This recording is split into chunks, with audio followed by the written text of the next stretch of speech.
Mira, hay un momento en que la Iglesia Católica absorbe la idea de supremacía moral del protestantismo y la hace suya. Desde entonces acá, por razones, yo no soy creyente, investigo esto hasta donde puedo y como puedo. Yo pienso que la Iglesia Católica no fue capaz de hacer la digestión de lo que el cisma supuso en el siglo XVI. Y acabó encajando un sentimiento de culpabilidad por haber sabido, o sea, por haber provocado aquel cisma, por no haber sabido gestionarlo correctamente, por no haber sabido enfrentarse a él adecuadamente y resolverlo. Desde entonces está intentando resolver este problema. E intentando recuperar a sus hijos pródigos, se ha olvidado de sus buenos hijos, de los que no la dejaron tirada en los momentos de apuro. Es una pena, pero la Iglesia Católica no ha tenido nunca la menor sensación ni de deuda ni de lealtad con España, como se está demostrando otra vez en esta crisis. La Iglesia española sigue formando a la mayor parte de nuestras élites. ¿Qué les enseñan? Ahí lo dejo. Ahora mismo sería una nota a pie de página en la historia de la religión en Occidente, sí. Evidentemente, o sea, la inmensa mayoría de la gente que reza el Padre Nuestro según el rito católico reza en español. Si es que es una evidencia, vamos. ¿Qué hubiera ocurrido en Occidente si España no hubiera defendido esa Iglesia a lo largo de los siglos XVI y XVII? ¿En qué habría quedado la Iglesia? ¿A qué habría quedado reducida? Vamos, yo creo que España ha sido el buque insignia del catolicismo durante siglos. Ha sido leal a esa Iglesia por tierra, mar y aire, de una manera incuestionada. Los italianos lo decían para ofender, no lo decían como un piropo. Decían que los españoles eran los primogénitos de Dios. Si esa Iglesia ha sabido corresponder en lealtad y en, pues,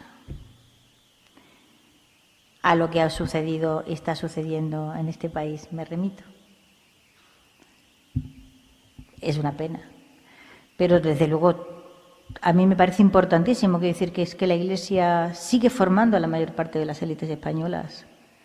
Y una vez que absorbió el complejo del protestantismo, que ha ido a más, terminó también absorbiendo ya, digamos, la versión negativa de la propia España y en fin, esa actitud de la Iglesia, o sea, los pueblos católicos no se defienden, no sé si se han dado cuenta, aparte de España, los pueblos católicos no se defienden, los pueblos católicos resisten, simplemente resisten.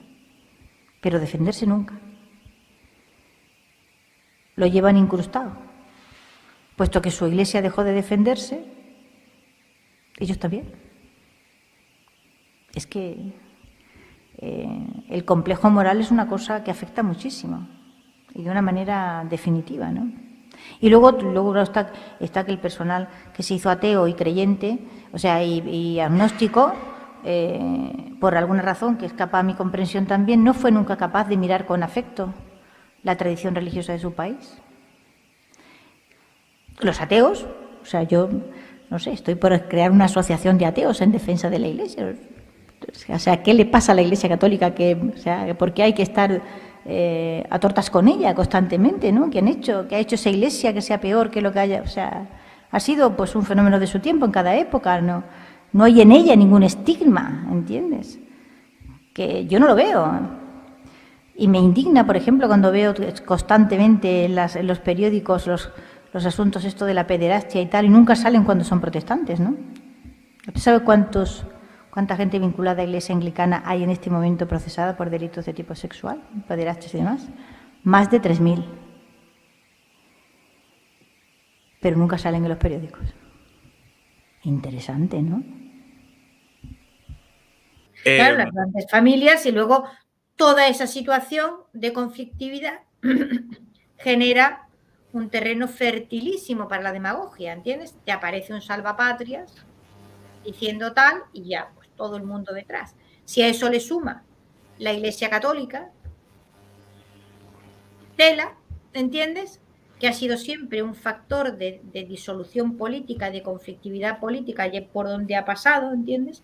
El Imperio Español la tuvo medio embridada durante un cierto tiempo, pero después, bueno, eso es una cosa tremenda. O sea, la Iglesia Católica siembra siempre toda clase de conflictividad política allí donde está, por el sencillo procedimiento de apoyarlos a todos, ¿entiendes? Entonces enzarza, contribuye al enzarzamiento del conflicto, y en situaciones de debilidad política la Iglesia siempre crece, la Iglesia siempre prospera porque es una institución extraordinariamente bien organizada, ¿no?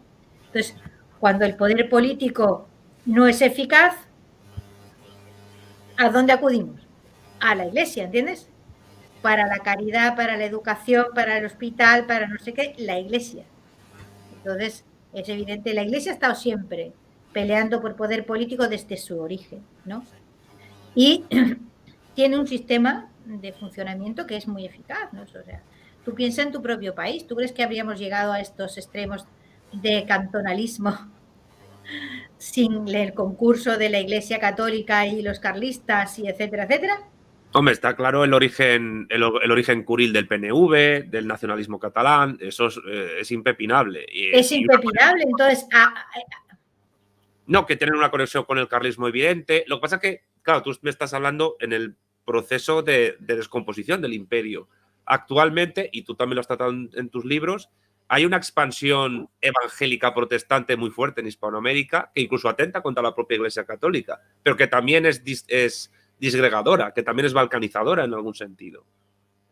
Hombre, porque claro, en el momento en el que hay una cierta conflictividad religiosa y esto se sobrepone a una situación que ya es conflictiva de base, pues esto evidentemente no va a contribuir a pacificar la situación. Es decir, todo lo que añadas a esto no son más que más facciones en conflicto, más enfrentamiento entre unos y otros, etcétera, etcétera. Pero partimos de una situación que ya es conflictiva desde atrás, es decir, que ya es conflictiva en su origen.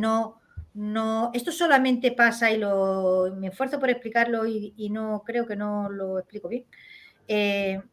Las iglesias protestantes difícilmente pueden ser conflictivas al poder político, porque las iglesias protestantes se convirtieron en un órgano del Estado en el momento en el que se produjo la fragmentación, es decir, en el momento que se produjo el cisma. Entonces, la Iglesia anglicana no le ha dado nunca por saco de ninguna manera a la corona británica, nunca en la vida, ¿entiendes? Es un órgano del Estado, forma parte del Estado. ¿Quién les paga?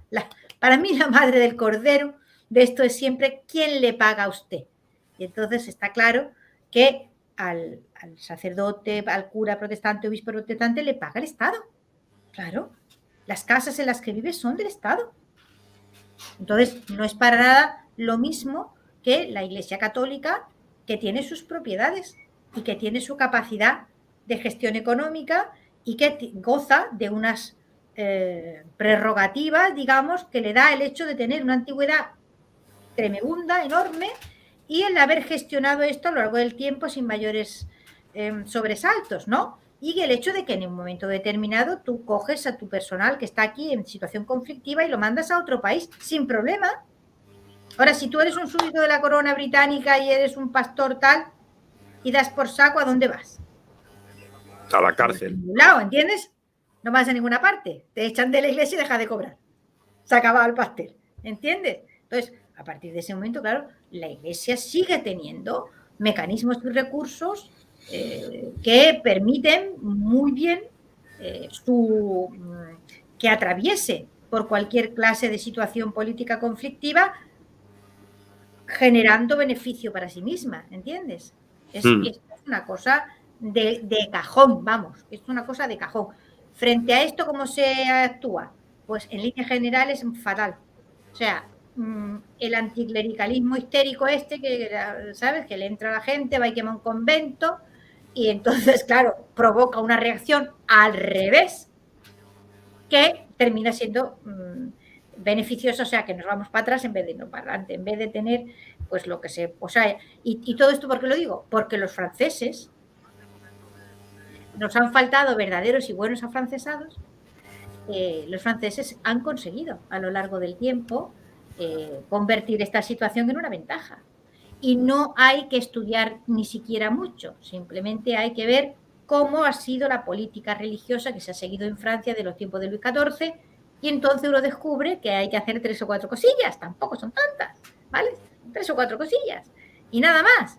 Y entonces te das cuenta de que el afrancesamiento hispano ha sido una gigantesca falsificación, porque en líneas generales no han aprendido nada de Francia. Las cosas que había que aprender de Francia están por aprender. Sin duda, esta es una visión que contrasta mucho con el papel que se le suele atribuir a la Iglesia en la hispanidad. ¿Debe la Iglesia refundarse o quizás solo deberíamos imitar las políticas de Francia? ¿Debe cambiar de sede? No son pocos los católicos que he visto disconformes con el Papa Francisco. Además, toda institución humana termina por corromperse o sencillamente termina decayendo. La Iglesia es probablemente la institución más longeva aún en funcionamiento que existe en el mundo. ¿Ha superado ya su fecha de caducidad y necesita por tanto refundarse? ¿Deberían los hispanos tomar las riendas de la Iglesia al ser la mayoría del mundo católico? ¿Deberían ser ellos los que den lugar a una nueva Santa Sede? En aras de evitar la corrupción, ¿debería de escogerse un papa únicamente entre aquellos que más años lleven como misioneros ayudando a los pobres y similares? Pues bien, esto tendrán que decidirlo los católicos. Dejadme vuestra opinión en los comentarios.